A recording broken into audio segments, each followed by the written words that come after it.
नमस्कार दोस्तों, कैसे हैं आप लोग। आशा करता हूं आप सभी अच्छे होंगे। रेलवे ग्रुप डी 2025 में लगभग 1 करोड़ से ज़्यादा फॉर्म भरे जा चुके हैं, लेकिन ये वैकेंसी अब बिल्कुल फंस चुकी है। जैसा कि आप सभी जानते होंगे कि लंबे समय से आईटीआई या नॉन आईटीआई को लेकर मामला चल रहा था कोर्ट में, और अब इस पे रोक लग चुकी है। दिल्ली हाई कोर्ट ने इस भर्ती पे अभी फिलहाल रोक लगा रखी है। इस वीडियो में बात करेंगे कि पूरा मामला क्या है, जब फाइनल जजमेंट आएगा तो क्या निष्कर्ष निकलेगा, क्योंकि कल जो हमारे रेल मंत्री हैं उन्होंने राज्यसभा में बोला कि रेलवे में टेक्निकल लोगों की ज़्यादा ज़रूरत है। तो क्या आईटीआई या अप्रेंटिसशिप रेलवे ग्रुप डी 2025 में लागू हो जाएगी, और यदि लागू होती है तो आईटीआई वालों के लिए कितनी पोस्ट रहेगी, कितनी भर्ती रहेगी, और नॉन आईटीआई यानी जिनके पास सिर्फ 10th की डिग्री है या 12th किए हैं या ग्रेजुएशन किए हैं, यानी कि सिंपली आईटीआई या अप्रेंटिसशिप नहीं किए हैं, उनके लिए कितनी पोस्ट बचेगी, क्या फॉर्म फिर से भराया जाएगा या क्या वैकेंसी बढ़ेगी। तो सभी बातों पे इस वीडियो में हम लोग चर्चा करेंगे। पूरे वीडियो को आपको ध्यान से देखना है, और यदि अभी तक आप लोगों ने चैनल को सब्सक्राइब नहीं किया है तो कर लें, ताकि जो भी रेलवे एग्जाम्स के आगे के अपडेट्स हो सबसे पहले आपको जानकारी मिल सके। दोस्तों, सबसे पहले आप लोग पूरा मामला समझें कि मामला क्या है और इसका निष्कर्ष क्या निकलेगा।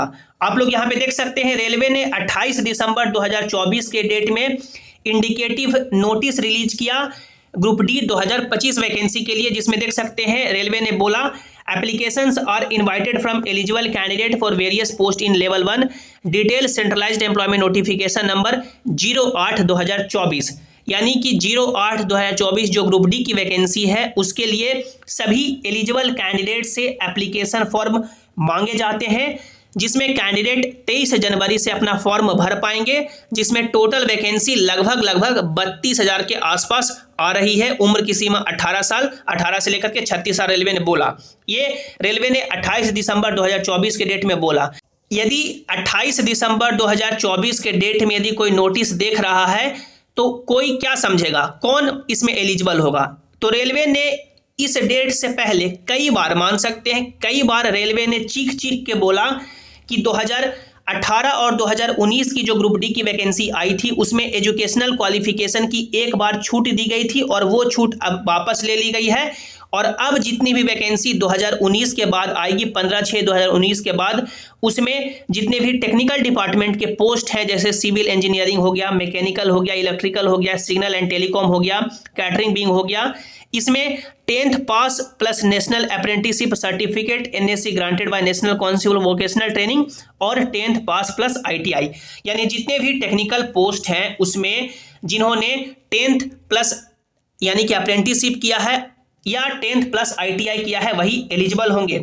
इसके अलावा ये रेलवे ने ऑफिशियल नोटिस जारी किया है। इसके अलावा रेलवे का जो वेबसाइट है RRCWR यानी कि railway recruitment cell western railway, उसके इंपॉर्टेंट नोटिस में यहाँ पे रेलवे ने, मान सकते हैं कई साल से ये नोटिस डाल के रखा, यही सेम आपका लेटर वाली बात कि 15/6/2019 के बाद जितनी भी टेक्निकल डिपार्टमेंट में पोस्ट आएंगे उसमें 10th पास प्लस आईटीआई या 10th पास प्लस अप्रेंटिसशिप जरूरी रहेगा। और कई बार आरटीआई के माध्यम से भी रेलवे से सवाल पूछा गया कि जो आगे आने वाली ग्रुप डी की वैकेंसी है उसमें क्या एजुकेशनल क्वालिफिकेशन रहेगा। तो रेलवे ने साफ आरटीआई के माध्यम से भी बोला कि आईटीआई टेक्निकल पोस्ट के लिए लागू कर दी गई है। आप लोग देख सकते हैं, ये आपका आरटीआई नंबर 1 हुआ और ये आपका आरटीआई नंबर 2 हुआ, यानी कि सभी आरटीआई में रेलवे ने बोल रहा था कि मान सकते हैं आईटीआई लागू हो चुका है। लेकिन जब फॉर्म भरने की बारी आई, यानी कि 23 जनवरी 2024 से फॉर्म भराने लगा, और जब डिटेल नोटिफिकेशन आया तो रेलवे बिल्कुल पलट गई, और रेलवे ने बोला कि जितनी भी सभी पोस्ट है, जो टोटल 14 पोस्ट है, उसमें मिनिमम एजुकेशनल क्वालिफिकेशन 10th ही रहेगा। यानी जो सिंपली 10th पास है वो फॉर्म भर पाएंगे, चाहे उन्होंने आईटीआई किया है, अप्रेंटिसशिप किया है, बीटेक किया है, इंजीनियरिंग किया है, कुछ भी किया है, लेकिन मिनिमम यदि 10th पास है तो फॉर्म भरेंगे। तो ये तो बिल्कुल यही बात हो गई कि आपको खाने के लिए इनविटेशन में बुलाया गया है, और वहाँ पे पहले से बता दिया गया है कि मेन्यू में प्योर वेज है, और जब खाने गए तो मालूम चला कि यानी कि एक भी वेज नहीं है, पूरा नॉन वेज ही है। तो जो प्योर वेजिटेरियन है वो क्या खा के आएंगे, तो वो तो भूखे रह जाएंगे। तो यही बात हो गई कि जो आईटीआई या अप्रेंटिसशिप वाले कैंडिडेट सालों से आईटीआई कर रहे थे या जब ये नोटिफिकेशन रेलवे ने जारी किया आज से 4 साल पहले, तब इसके बाद कई सारे कैंडिडेट ने आईटीआई किया। अब वो क्या इस पे यानी कि मान सकते हैं उनका फ्यूचर क्या रहा कि इतना आईटीआई किए या अप्रेंटिसशिप किए और वैकेंसी जब सभी के लिए ओपन ही किया गया। तो यही मामला मान सकते हैं कोर्ट में गया और रेलवे के पास इस पे कोई भी जवाब नहीं है। जज साहब ने पूछा कि जब आपने 28 दिसंबर 2024 के डेट में बोला कि एलिजिबल कैंडिडेट से हम लोग एप्लीकेशन मांग रहे हैं, तो इस डेट को कौन एलिजिबल है, और बाद में आप लोग मुकर जाते हैं। तो रेलवे के पास कोई जवाब नहीं था। रेलवे बोल रही है कि ये भर्ती हम लोग वापस भी ले सकते हैं। अब अगली सुनवाई मान सकते हैं जो फाइनल जजमेंट इसका है वो 28 मार्च 2025 को आ रहा है। अब इसमें बीच बीच का क्या रास्ता हो सकता है, तो देखिए ये अब लगभग मान सकते हैं राज्यसभा में भी रेल मंत्री ने जवाब दे दिया कि रेलवे में टेक्निकल लोगों की ज़्यादा जरूरत है। अब इस पे मान सकते हैं 99% चांसेस हो चुका है, 99% चांसेस हो चुका है कि जब फाइनल जजमेंट आएगा तो आईटीआई या जो अप्रेंटिसशिप है टेक्निकल डिपार्टमेंट के पोस्ट पे उस पे लागू होगी, और जो नॉन आईटीआई पोस्ट होंगे वो 10th पास वाले कैंडिडेट के लिए एलिजिबल रहेंगे।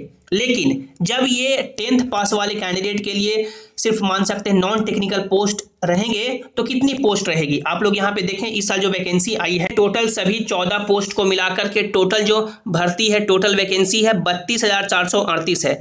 यदि आईटीआई या अप्रेंटिसशिप लागू हो जाती है तो सिर्फ एक पोस्ट को छोड़ करके ये जो आपका पॉइंट्समैन बी वाला पोस्ट है, ये जो आपका ट्रैफिक डिपार्टमेंट में आ जाता है, ये आपका ट्रैफिक डिपार्टमेंट में आ जाता है, और बाकी जो सभी पोस्ट हैं सभी 13 पोस्ट रहेंगे वो टेक्निकल डिपार्टमेंट के पोस्ट हो जाते हैं।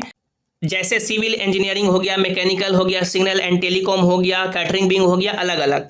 तो सिर्फ एक पोस्ट बच जाएगा, ये जो आपका पॉइंट्समैन बी का है जिसमें टोटल वैकेंसी 5000 ही है, वही पोस्ट बच जाएगी जो सिर्फ मान सकते हैं 10th पास वाले कैंडिडेट के लिए बच जाएगी। और बाकी सभी लगभग 28,000 के आसपास जो पोस्ट है वो आईटीआई या अप्रेंटिसशिप वाले कैंडिडेट के लिए रिजर्व हो जाएगी। तो क्या इस स्थिति में 10th पास वाले कैंडिडेट मानेंगे? नहीं मानेंगे। अब यहाँ पे रेलवे इसमें भी फंस चुकी है, क्योंकि जब फॉर्म 23 जनवरी से भरा रहा था तो उस समय ये बोला गया, सभी को लोभ दिया गया कि 32,000 पोस्ट है, सभी लोग फॉर्म भरें, और जो 10th पास सिंपली है उन्होंने फॉर्म भरा, और लास्ट में ये बोल दिया जाएगा कि आपके लिए सिर्फ 5000 ही वैकेंसी है।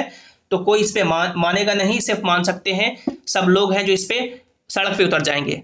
तो इसमें बीच बीच का यही रास्ता है कि इस बार रेलवे ने जो 14 पोस्ट ही रिलीज किया है, बाकी के जो 3 पोस्ट रेलवे ने छोड़ दिया है, क्योंकि 2019 की जो वैकेंसी आई थी उसमें टोटल मान सकते हैं लगभग 17 पोस्ट थे। इस बार जो 3 पोस्ट नहीं आया है वो आपका एक पोस्ट हॉस्पिटल असिस्टेंट का नहीं आया है, और जो 2 पोस्ट है वो आपका असिस्टेंट एक डिपो होता है, असिस्टेंट डिपो का होता है, डिपो स्टोरेज का होता है, वो नहीं आया है।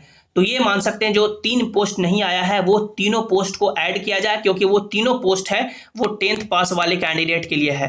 तो यदि वो तीनों पोस्ट ऐड होता है और ये जो आपका पॉइंट्समैन का पोस्ट है मिला करके वैकेंसी बढ़ाया जाए, जितनी वैकेंसी आईटीआई वालों के लिए रखी जाए लगभग उतनी ही वैकेंसी जो 10th पास वाले कैंडिडेट हैं उनके लिए भी रखा जाए। लेकिन अब इस पे कोर्ट क्या डिसीजन देती है या रेलवे का फाइनल क्या मान सकते हैं, वहाँ पे तर्क होता है लास्ट के डेट में, वही देखना होगा। लेकिन अब ये 100% लगभग श्योर हो चुका है कि आईटीआई तो लागू होने जा रहा है। अब वैकेंसी बढ़ेगी या कितना होगा वो रेलवे डिसाइड करेगी। लेकिन अब इस पे आप लोग का क्या कहना है, क्या विचार है कि क्या रेलवे के जो सभी टेक्निकल पोस्ट है उस पर आईटीआई लागू होना चाहिए? क्या जो आईटीआई वाले कैंडिडेट हैं जिन्होंने आईटीआई किया है वो अच्छा से काम कर पाएंगे एज कंपेयर टू जिन्होंने मान सकते हैं आईटीआई नहीं किया है? क्योंकि मेन तर्क तो रेलवे का यही है कि जो आईटीआई किए हैं वो स्किल्ड हैं, टेक्निकल लोग हैं, रेलवे में जाएंगे तो अच्छा से काम करेंगे, और जो मान सकते हैं नॉन स्किल्ड है या जिन्होंने आईटीआई नहीं किया है उनको थोड़ा सीखने में टाइम लगेगा। तो इस पे आपका क्या विचार है, क्या कहना है, नीचे कमेंट में जरूर बताएं। इस वीडियो को लाइक करें और सभी इंपॉर्टेंट अपडेट पाने के लिए चैनल को सब्सक्राइब करके टेलीग्राम ग्रुप से जरूर ज्वाइन हो जाएं, ताकि जो भी अपडेट हो, जो भी नोटिस हो यहाँ पर आपको मिल सके, जिसका लिंक आपको नीचे डिस्क्रिप्शन में दे दिया गया है, या टेलीग्राम पे आप लोग जेसिंग क्लासेस सर्च करके जुड़ सकते हैं। मिलते हैं अगली वीडियो में। Thanks for watching, have an awesome day.